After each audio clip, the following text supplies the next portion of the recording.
Welcome to the Field of 68 After Dark's YouTube channel. We are going to be live every Tuesday and Thursday at 9 p.m. Eastern Time right here on YouTube and on Stadium for the entirety of the spring.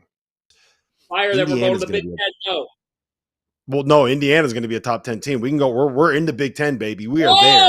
They are going to be good, top man. 10. Like I'm Luke Goody got you to put them in the top 10 of the country. It's not just Luke Goody. It is. I'm very high on Miles Rice. I love the combination of Miles Rice and Trey Galloway in the backcourt. I think that Cannon Carlisle is the kind of guy that you can bring in to be a scorer, maybe off the bench, maybe as a starter. There's enough guys around him that you can just kind of let him go, get a bucket, and not worry about anything else. And I think that's where he's at his best. I think the Luke Goody addition is really, really important as a shooter. My single biggest concern with Indiana is going to be whether or not Mike Woodson falls in love with the idea of having to play Oumar Ballo and Malik Reneau together, right? If you can find a way, if you can find it in your heart, Woody, if you can find a way to be able to have those guys maybe alternate, maybe play them both 23 minutes a game. You got 3 minutes where both of them are on the floor at the same time. Let them swap out at the 5 spot and be able to get Mbako at the 4. Be able to take advantage of the fact that someone like a Bryson Tucker might be a mismatch guy. Be able to lean into this idea that, hey, you know what? You got some pretty good guards and some pretty good wings on this roster. And then buy into all that and put it together and go out there and play Big Ten basketball. I think they got a chance to be really, really good. There are still a lot of moving parts when it comes to some of the better players, especially in the portal, right? But you can't convince me right now that there are 10 teams on paper that have more talent than this Indiana team does right now. I think they're going to be really, really good. Just imagine Dan Hurley coaching that roster. Imagine, that's our biggest worry. No, but it is. Let's be honest. No. Let's be honest, though. Let's be honest. The number one concern we have with Indiana is what? Not their talent, not their roster. It's Mike Woodson as a coach. And is he going to adapt? Like Rob said, is he going to get away from playing Ballo, Reneau, and Mbako at the 3, 4, and 5? That's going to be the big question because he's got a lot of versatility with this roster. Does he utilize it? Yeah, and it's – I know what you're saying, and you're kind of leaning into what everybody has trolled you with for the last 8 months, but you're not wrong because Hurley was able to create the best offensive team in college basketball with a lineup that had 2 guys that were complete non-shooters. You didn't have to guard Donovan Clingan at the 3-point line. You didn't have to guard Samson Johnson at the 3-point line. You didn't have to guard Steph Castle at the 3-point line, right? And they were the number one offense in college basketball because of the way that they were able to be creative and what they ran and all this other stuff.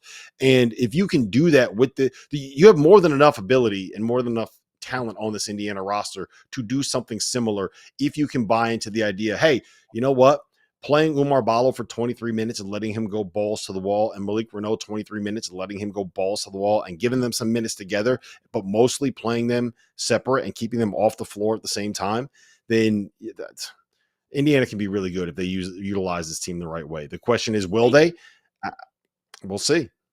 Take a page out of Dan Hurley's book. Don't use a tandem system in your front court. But don't play them all together. Don't play all that size together. Here's the thing, Jeff. How could he not have learned from this past season's transgressions? It was clear early in the season that Indiana's roster was poorly constructed. With the versatility that this roster has, hopefully some lessons learned.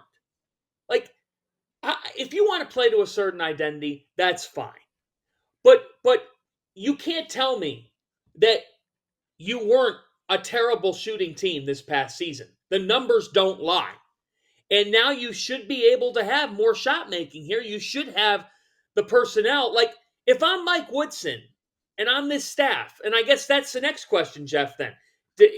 From what you understand with Woodson's staff, is this a grouping that's just stuck to their ways, or is this the type of thing where he's willing to have the honest conversations and change? Because if he's not willing to change, he's not going to be the coach in Bloomington past this year if this ends up being disappointment.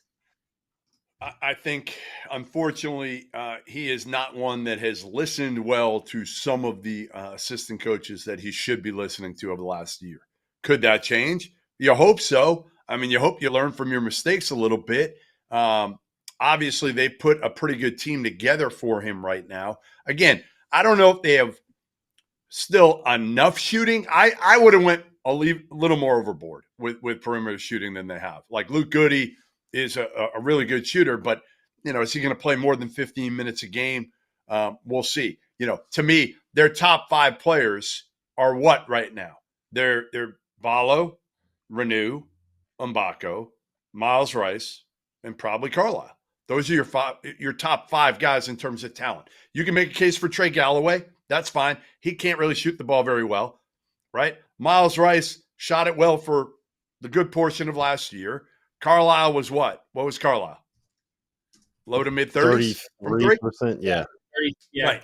So you still haven't fully addressed the biggest need to me that hindered you last year, which is perimeter shooting. They're going to be better. They're not finishing in the 330 range next year, but you also don't want to finish in the 150 range. You want to go and flip this thing and go overboard with shooters, and they have not done that. So that still concerns me a little bit. Their talent level, their depth is better, all of it. Their payroll has afforded them to be able to do that, right? There's the haves and the have-nots. Indiana is a have right now. Bottom line is Mike Woodson and Penny Hardaway have a chance right now, even though I don't believe in the former NBA guy coaching in college. They got a shot now. Why?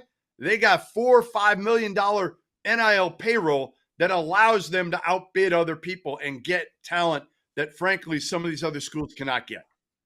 Must be nice when FedEx comes in and drops a massive bag, huh?